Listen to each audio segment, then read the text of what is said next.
ngo nanje ndabe ko noba ku mwanya nk'abandi. Uvuze kuba ku mwanya nk'abandi bishatse kuvuga iki? Shaka umukobwa atavyibushe kandi atonze. Hello guys, meze neza ndana kuri micro na Kiyago Media TV, kuri kamera naho ni Sign Touch. So guys, ndi kumwe n'umutumire wanje nga Ni sawa cyane. Witwa nde? Nitwa Richard. Richard, je ntabyana. Ego. Ndakubaza Richard, urabazi abakobwa b'abahanzi dufise nga aba baririmvyi dufise nga mu Burundi. Yani ndamenya Natacha wenyene. Natacha wenyene? No muhuye na Natacha umubwira iki? Bo Natacha ko ari umusitari ndamukeneye kugira ngo nanje ndabe ko noba ku mwanya nk'abandi. Uvuze kuba ku mwanya nk'abandi bishatse kuvuga iki?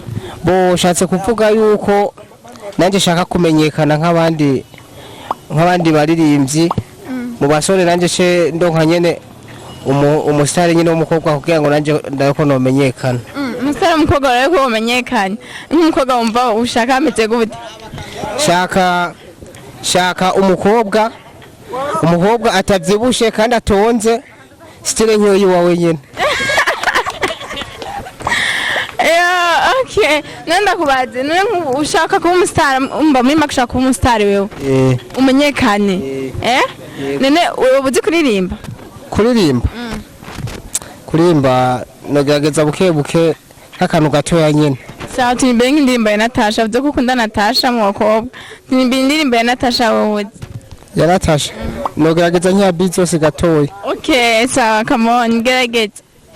Hero sister ko wicaye wenyene noza kukumarira ngo hari ico vyotwara ndashobora kumenya ako kantu konyene gusa ukabushaka kuba umusitari.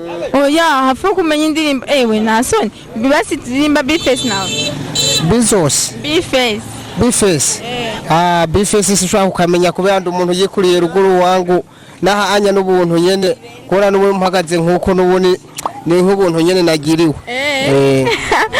So hello guys, ciao ciao.